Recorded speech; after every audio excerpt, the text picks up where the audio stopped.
Olá, bom dia, boa tarde, boa noite, meus queridos. Eu sou Mariana Rodrigues e vamos começar nossa abençoada videoaula. Vambora?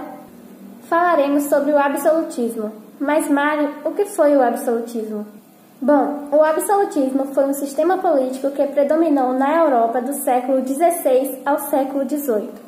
Associado à formação dos estados nacionais e ao crescimento da burguesia, esse regime defendia o poder absoluto dos monarcas sobre o Estado. E durante o absolutismo, a monarquia concentrava todo o poder do Estado, utilizando-a de acordo com seus interesses. Leis, impostos e tributos eram criados, assim sem a participação da sociedade ou de qualquer outro órgão da soberania. Bom dia, boa tarde, boa noite, meu nome é Rodrigo. Se liga no que eu vou explicar sobre o regime absolutista. No regime absolutista havia uma relação de fidelidade entre súditos e monarcas, no qual a obediência e o respeito deveria ser praticado por todos. Não era dado à população o direito de questionar e os que fossem contrário aos interesses ou leis definidas pelos monarcas eram reprimidos. Os reis usavam da força e a violência dos exércitos para reprimir. Estão entendendo? Reprimir, prender ou até mesmo matar quem se opusesse o que era ditado pelo regime. Boa tarde, gente. Hoje eu vou falar as principais características do absolutismo. Vamos embora? Então, uma das principais características do absolutismo era a concentração total do poder da monarquia. Daí, galera, os monarcas dos estados absolutistas tinham plenos poderes para tomar decisões e emitir ordens de acordo com sua conveniência, sem precisar da satisfação a nenhum órgão da soberania, muito menos para a sociedade. E a autonomia real interferia até nos assuntos religiosos. Para isso, os reis eram responsáveis pela indicação de cargos eclesiásticos do alto clero, bem como tinham influências na escolha da religião por parte da população. Passando a voz para Mariana em 3, 2 e 1. Valeu, linda. Vamos lá. Bom, a criação de leis e decisões executivas sob o controle monárquico foi outra característica desse regime político. Os reis e rainhas possuíam autonomia para criar tributações que financiassem suas guerras e seus projetos. E tudo isso sem necessidade de nenhuma aprovação. Coisa boa, né, para eles. E aí, durante o absolutismo, o Estado interviu na economia adotando a política econômica do mercantilismo. E as principais características desse modelo econômico são metalismo, que é o acúmulo de metais preciosos. Bom, industrialização, também o protecionismo alfandegário, o pacto colonial e a balança comercial favorável. O objetivo da monarquia com o mercantilismo era alcançar o máximo possível de desenvolvimento econômico através do acúmulo de riquezas. Assim, estimulou o desenvolvimento industrial local, fortalecendo o comércio interno e implantando impostos alfandegários. Vocês entenderam, né? E daí a finalidade para reduzir era assim, a necessidade da importação e evitar a saída da capital. Por isso, unificaram a moeda e escolheram um idioma oficial. Partiu, galera. Para atingir o objetivo do acúmulo de riquezas, a monarquia privilegiou a classe burguesa. Dessa forma, incentivou a exploração marítima e a implantação do comércio burguês, uma vez que quanto maior for a quantidade de riqueza dentro de um reino, maior seria o prestígio, poder e respeito internacional. Durante o regime absolutista, os nobres também foram contemplados com isenções de atributos e beneficiados com favores pessoais do rei. Vocês se ligaram que eu estou tentando passar? Pronto. Com o modelo do reinado vitalício, o poder no regime absolutista se concentrava nas mesmas famílias e dinastias. A coroa era passada de geração em geração.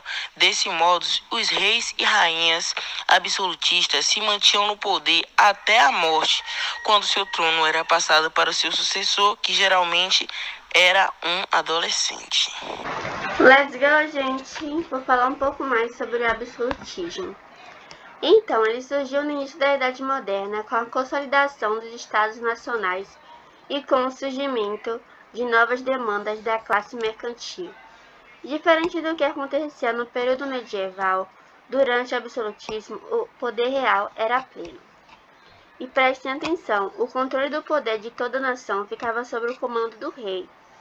Logo mais, gente, nesse período surgiu a burocracia e a estrutura de organização de governo, responsável pela execução do trabalho administrativo. Então, os destaques para esse sistema político foram os modelos francês, inglês e espanhol. Com o fortalecimento do regime, alguns filósofos desenvolveram teoria justificativa do poder absoluto. Entre eles tinha o Nicolau Maquiavel, Jacques Bossert e, por último, Thomas Hobbes. Vamos! O absolutismo é uma teoria política que defende que alguém, assim em geral, um monarca, deve ter o poder absoluto, isto é, independente de qualquer outro órgão. Alguns filósofos desse período desenvolveram teorias defendendo o poder da monarquia europeia, entenderam? Um dos principais teóricos e defensores do absolutismo foi Nicolau Maquiavel. É esse mesmo que você está pensando. E ele era defensor do Estado e dos soberanos e defendia a utilização de todos os meios para garantir o sucesso e continuidade do seu poder. Maquiavel dizia que era mais importante que um rei fosse temido do que amado. Em seu livro O Príncipe, ele justificou o uso da violência como manutenção do controle. O regime absolutista foi defendido também por Jean Bodin. Vocês estão ligados quem é esse cara, né? E em suas teorias, Bodin associou o Estado à família, defendendo tal que o poder de um chefe de família, o poder real, deveria ser ilimitado. Jacques também justificou o absolutismo em seus estudos, porém ele associou o regime ao poder de Deus. Então, meus parceiros, para ele, o rei era um representante de Deus na terra e suas atitudes não deveriam ser contestadas, pois seriam a mesma coisa que contestar o próprio Deus. Daí, Thomas Hobbes também defendeu o absolutismo em seu livro Leviatã. Legal, né? E para ele, o poder real era necessário para colocar ordem no mundo.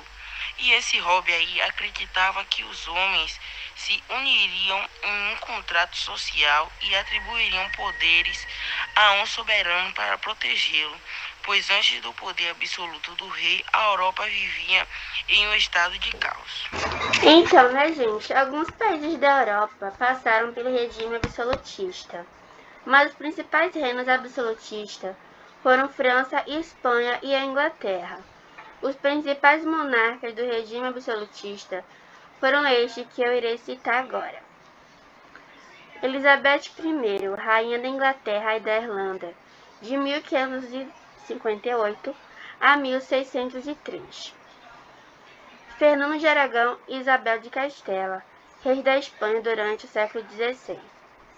Luís XIII, rei da França entre 1610 e 1643. Luís XIV, rei da França de 1643 a 1715. Henrique VIII, rei da Inglaterra no século XVII.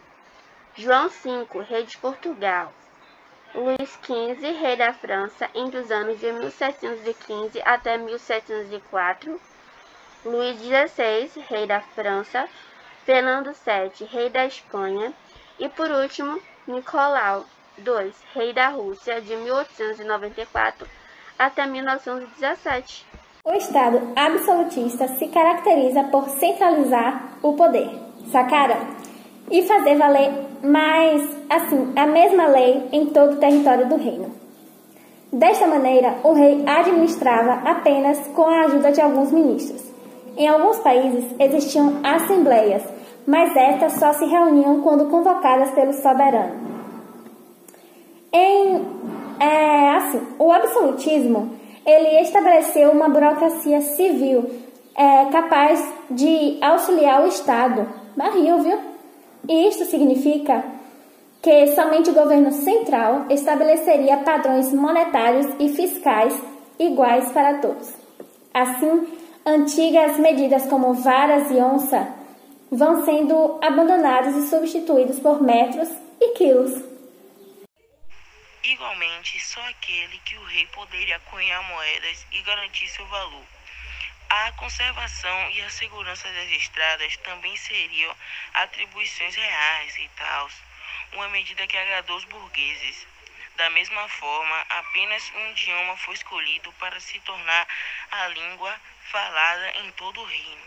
Aí, meu amigo, um exemplo foi o francês, em detrimento das línguas regionais.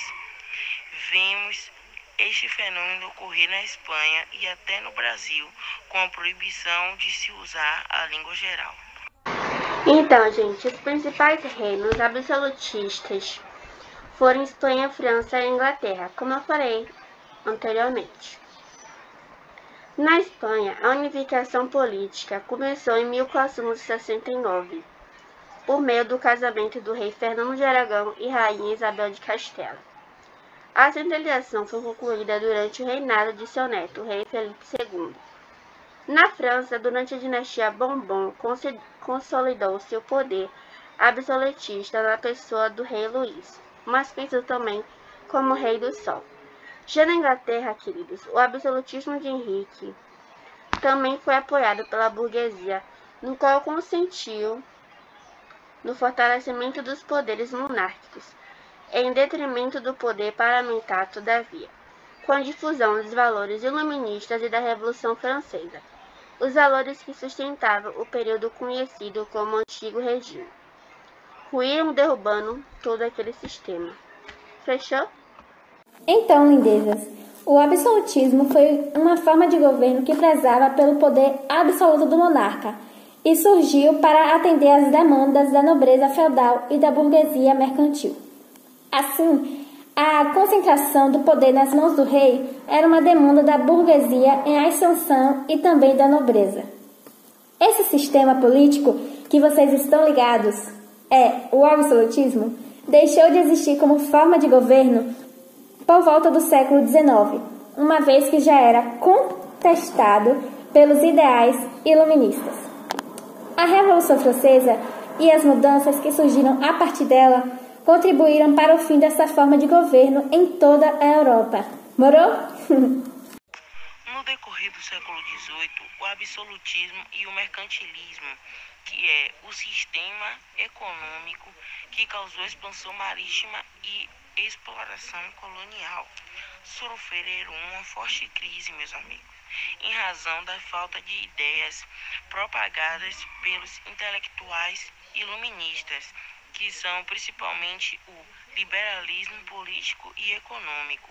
O apogeu do absolutismo ocorreu no meados do século XVII, sendo a França o país onde melhor se manifestou esse tipo de governo, que priorizava a concentração dos poderes na mão do rei. Então, gente, com o declínio do mundo feudal, as relações comerciais aumentaram e a necessidade de expandir os mercados consumidores também começaram. Então, a expansão comercial e a busca de metais preciosos no mundo.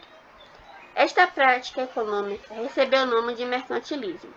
O mercantilismo foi o nome de práticas econômicas que valorizavam a atividade comercial, a balança comercial favorável e o acúmulo de metais. O absolutismo inglês ocorreu durante o reinado da dinastia Tudor, que foi marcado pela submissão da igreja ao poder real através da criação da igreja anglicana. É impossível pensar o absolutismo sem mencionar o mercantilismo, né, lindezas? E a união entre os dois pensamentos, um político e o outro econômico, fez surgir o Estado moderno. O absolutismo e o mercantilismo andaram juntos, e vocês já sabem o porquê? Pois a centralização política beneficiava aos negócios da burguesia, e o rei poderia contar com a financiação desta para seus projetos de expansão territorial. E recitando para vocês gravarem nessas cabecinhas abençoadas de vocês, o mercantilismo era o conjunto de práticas que valorizava a atividade comercial, e o absolutismo se apoiou na burguesia para consolidar o seu poder. Durante a monarquia absoluta, meus colegas, viviam-se a arte barroca que se encaixou no projeto político dos soberanos. Conseguintes, parceiro, o rompimento do mundo feudal provocou o surgimento dos estados modernos na Europa Ocidental no século XV e no século XVIII. Centralização administrativa seguida da formação de uma burocracia e montagem de um exército nacional, em detrimento dos corpos armados feudais. E durante o século XVI e XVII, a França foi marcada pelas lutas religiosas entre calvinista e católico. A alternativa encontrada pelo governo real foi criar uma política que exigisse as crises motivadas por essas questões consagradas através do Edito de Nantes, promulgado em 1598, e concedida liberdade de culto aos protestantes, com o objetivo de eliminar os conflitos provocados pela intolerância religiosa. Então, gente, voltando ao que já foi citado para reforçar a mente de vocês, queridos. Os franceses celebram a queda da Bastilha, ocorrida entre 14 de julho de 1789, como marco de Revolução Francesa, que levou ao fim do regime absolutista entre o século XV e XVIII. O absolutismo foi o sistema político-social que vigorou a maior parte da Europa. Como consequência do absolutismo, tivemos, por exemplo, o empoderamento da Igreja, a formação de exércitos nacionais profissionais, monarcas autoritários e, por sua vez, conflitos, revolução e o iluminismo. O exemplo da Revolução Francesa, todas essas foram consequências históricas do absolutismo, que colocavam na figura de um único monarca todos os poderes sobre o Estado, desde a ampliação da lei até o poder militar, que poderia ser usado contra a própria população. O maior exemplo de revolta contra esse sistema foi a Revolução Francesa. A base social do absolutismo era o privilégio, honras, riquezas e poderes. Eram reservados a um pequeno grupo de pessoas. Eram chamados privilégio social, exemplo de acesso exclusivo a cargos oficialato do exército, colégio, distinção nas vestes, privilégios jurídicos, direito de passar testamento, tribunais e penas especiais, privilégio econômico, isenção de impostos que recaíam sobre os pobres. Então, gente, essa foi a nossa aula sobre o absolutismo. Espero que vocês tenham gostado. Tchau! Tchau, gente. Obrigada pela atenção. Obrigados a todos que assistiram até aqui. Valeu!